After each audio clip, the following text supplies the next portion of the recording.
আসসালামু আলাইকুম শিক্ষার্থী বন্ধুরা। মেরিটাইম শিক্ষা প্রতিষ্ঠানে মেরিন ক্যাডেট প্রশিক্ষণ কোর্সের ভর্তি বিজ্ঞপ্তি নিয়ে আমরা এই ভিডিওর মাধ্যমে সম্পূর্ণ বিষয় আলোচনা করব। তো সম্পূর্ণ ভিডিওটি দেখবেন। তো এখানে আমরা দেখতে পাচ্ছি সরকারি বেসরকারি মেরিটাইম শিক্ষা প্রতিষ্ঠানে মেরিন ক্যাডেট প্রশিক্ষণ কোর্সে ভর্তি বিজ্ঞপ্তি নিচে সমস্ত কিছু তারা বিস্তারিতভাবে দিয়ে দিয়েছে। এখানে এটা হলো 2024-25 শিক্ষাবর্ষে, অর্থাৎ যারা 2022-23 শিক্ষাবর্ষে পরীক্ষা দিয়েছিল তাদের জন্য এইটা, অর্থাৎ 23-24 যারা ভর্তি হয়েছে তাদের জন্য এটা। তো আমরা এখানে দেখতে পাচ্ছি নিম্নবর্ণিত মেরিটাইম শিক্ষা প্রতিষ্ঠান 2024-25 সালের ক্যাডেট ভর্তির জন্য অনলাইন আবেদন। এখানে প্রতিষ্ঠানগুলোর নাম দেওয়া আছে। নৌ পরিবহন মন্ত্রণালয় আওতাধীন সরকারি মেরিটাইম শিক্ষা প্রতিষ্ঠানসমূহ হলো বাংলাদেশ মেরিন একাডেমি চট্টগ্রাম, আসন হলো পুরুষের জন্য 160, মহিলার জন্য 20 জন। বাংলাদেশ মেরিন একাডেমি পাবনা, পুরুষের জন্য 50। বাংলাদেশ মেরিন একাডেমি বরিশাল, পুরুষের জন্য 70। বাংলাদেশ মেরিন একাডেমি রংপুর, পুরুষের জন্য 70। বাংলাদেশ মেরিন একাডেমি সিলেট, পুরুষের জন্য 50। আর এটা মৎস্য ও প্রাণী সম্পদ মন্ত্রণালয় আওতাধীন সরকারি মেরিটাইম শিক্ষা প্রতিষ্ঠান।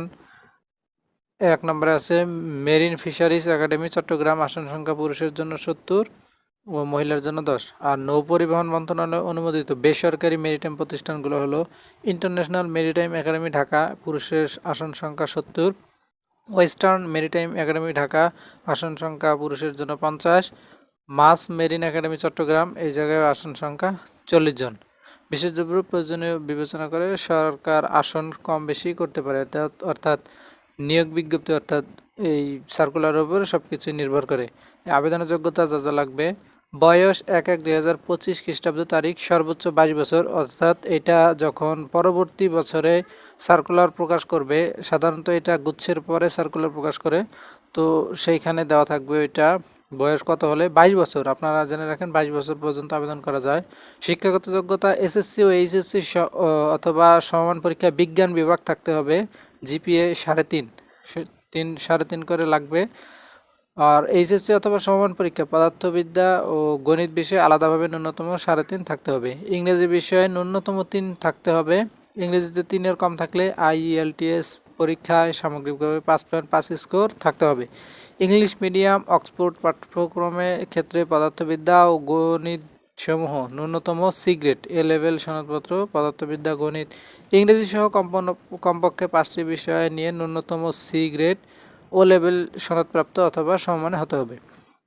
গ নম্বরে 2024 সালের এইচএসসি অথবা সমমান পরীক্ষা অংশগ্রহণকারীরা, অর্থাৎ এই জায়গায় বলে দিয়েছে 2024 সালে, অর্থাৎ এবার যারা পাশ করেছে, এবার যারা ভার্সিটি অথবা গুচ্ছ বিভিন্ন জায়গায় পরীক্ষা দিবে, তারাও এই জায়গায় আবেদন করতে পারছিল। অর্থাৎ এই আবেদনটা আরও আগেই, এই যে জায়গায় আমরা দেখতে পাচ্ছি আবেদন শুরু হয়েছিল 11 সেপ্টেম্বর আর আবেদন শেষ হয়েছিল 31 অক্টোবর। এটা আরও আগেই, আরও 2 মাস আগেই এটা হয়েছিল। তো আপনাদের জন্য সময় আছে, এটা পরের বছর আবার নতুন করে সার্কুলার দিবে কিছুদিন পরেই, কয়েক মাস পরেই। তো আমরা এই জায়গায় দেখতে পাচ্ছি 2024 সালের এইচএসসি অথবা সমমান পরীক্ষা অংশগ্রহণকারীগণ অ্যাপ্রিয়েট হিসাবে ভর্তি পরীক্ষায় অংশগ্রহণ করতে পারবেন। তবে এইচএসসি রেজাল্টের অনুচ্ছেদ খ এ বর্ণিত ন্যূনতম যোগ্যতা না থাকলে বিবেচনা হবে না, অর্থাৎ এই যোগ্যতা থাকতে হবে পাশকৃত নম্বরে। অর্থাৎ এবার যারা যদি কেউ আবেদন করে থাকে তাহলে তারা রেজাল্ট দেখেই সাথে সাথে আবেদন করেছিল, তাদের অত একটা প্রিপারেশন ছিল না, কারণ সময় কম ছিল। তো ঘ নম্বরে এখানে দেওয়া আছে 2024 সালে এইচএসসি অথবা সমমান পরীক্ষা অংশগ্রহণ, এটা দেখলামই। ঘ নম্বরে ন্যূনতম উচ্চতা ও ওজন: পুরুষ প্রার্থীদের জন্য 5 ফিট 4 ইঞ্চি এবং মহিলাদের জন্য 5 ফিট 2 ইঞ্চি। ওজন বিএমআই অনুযায়ী বয়স লাগবে 17 থেকে সর্বোচ্চ 25, ন্যূনতম 17 থেকে আচ্ছা, বিএমআই অনুযায়ী বিএমআই লাগবে 17 থেকে সর্বোচ্চ 25, যেমন 5 ফিট 4 55 থেকে 66 কেজি, 5 ফিট 6 লাগবে 48 থেকে 70 কেজি। ও নম্বরে দৃষ্টিশক্তি: খালি চোখে নটিক্যাল ক্যাডেটের জন্য 6/6 লাগবে, ইঞ্জিনিয়ারিং ক্যাডেটের জন্য 6/12, চশমা সহ অবশ্যই 6/6 হতে হবে। আবেদনকারীকে অবশ্যই বর্ণান্ধতা মুক্ত হতে হবে। সাঁতার: ন্যূনতম 60 মিটার একটানা অতিক্রমের সক্ষমতা থাকতে হবে। সাঁতারের প্রয়োজনীয় দক্ষতা না থাকলে আবেদন করার প্রয়োজন নেই। অন্যান্য আবেদনকারীকে বাংলাদেশের নাগরিক এবং অবিবাহিত হতে হবে। আরও এই জায়গায় অনেক কিছু বলেছে, যে পরীক্ষার বিষয়ে কিছু বলেছে। চূড়ান্ত নির্বাচন পদ্ধতি: এসএসসি ও এইচএসসি অথবা সমমান পরীক্ষায় প্রাপ্ত জিপিএ এবং ভর্তি পরীক্ষায় প্রাপ্ত নম্বরের ভিত্তিতে নিম্নোক্তভাবে প্রার্থী নির্বাচন করা হবে। এসএসসি ও সমমান পরীক্ষায় প্রাপ্ত জিপিএ এর সাথে 15 গুণ অর্থাৎ 75 পর্যন্ত যাবে সর্বোচ্চ। এইচএসসি ও সমমান পরীক্ষায় প্রাপ্ত জিপিএ এর ক্ষেত্রে 25 গুণ, এই জায়গায় 125 গুণ সর্বোচ্চ। আর লিখিত পরীক্ষা হবে নৈমিত্তিকের মাধ্যমে এমসিকিউ পদ্ধতিতে 80 নম্বরের। মৌখিক পরীক্ষা হবে 20 নম্বর, সর্বমোট 300 নম্বরের পরীক্ষা হবে। আর লিখিত পরীক্ষার 5 নম্বর 40%, অর্থাৎ লিখিত পরীক্ষা এইটা হলো এমসিকিউ পদ্ধতিতে, এটার 5 নম্বর 40%। নৈমিত্তিক এমসিকিউ পদ্ধতিতে 80 এর মধ্যে এর বিষয়ভিত্তিক নম্বর বিভাজন হবে। পদার্থবিজ্ঞানে থাকবে 20 নম্বর, গণিতে থাকবে 20 নম্বর, বাংলা থাকে 10 নম্বর, ইংরেজিতে 20 নম্বর, বাংলাদেশের সাধারণ জ্ঞানে থাকবে 10 নম্বর। নৈমিত্তিক পরীক্ষায় সর্বমোট 160টি প্রশ্ন থাকবে। প্রতিটি সঠিক প্রশ্নের উত্তর 0.50 অর্থাৎ হাফ। প্রতিটি ভুল উত্তরের জন্য 1.125 কাটা যাবে।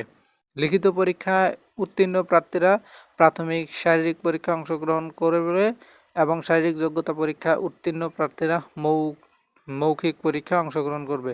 আবেদন পদ্ধতি দেওয়া আছে, আর আবেদনের শুরুর ও শেষের তারিখ এবং পরীক্ষা কোন কোন জায়গায় হবে তারা এসএমএস-এর মাধ্যমে বা ইমেলের মাধ্যমে জানিয়ে দেবে। তো এই আবেদনের শেষ এবং শুরু এটা হয়ে গেছে, তো এটা থেকে লাভ নেই। পরবর্তীতে আপনাদের কয়েক মাস পরে আবার নতুন সার্কুলার দিবে তারা, তো সেই সার্কুলার প্রকাশ হলে আমি ভিডিও আপনাদেরকে দিয়ে দেব।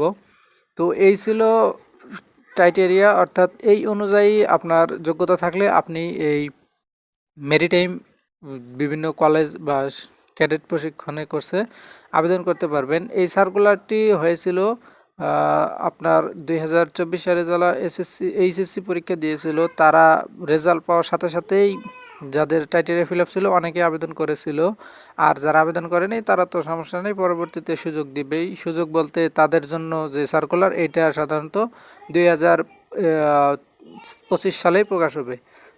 এই জায়গায় প্রকাশ হয়েছিল 11ই সেপ্টেম্বর 2025। সম্ভবত এটা এক এক সময় এক একভাবে প্রকাশ হয়। 2025 সালে দেখা যাক কখন প্রকাশ হয়। তো এই ছিল ক্রাইটেরিয়া, আপনারা এই অনুযায়ী পড়াশোনা করতে থাকেন। তো এই জায়গায় সিট সংখ্যা কম, তাই আবেদন করলেও অনেকে চান্স পায় না। তো দীর্ঘ সময় নিয়ে পড়াশোনা করলে চান্স পাওয়া যাবে। তো এরকম ভিডিও পেতে চাইলে চ্যানেলটি সাবস্ক্রাইব করে পাশে থাকুন। ধন্যবাদ।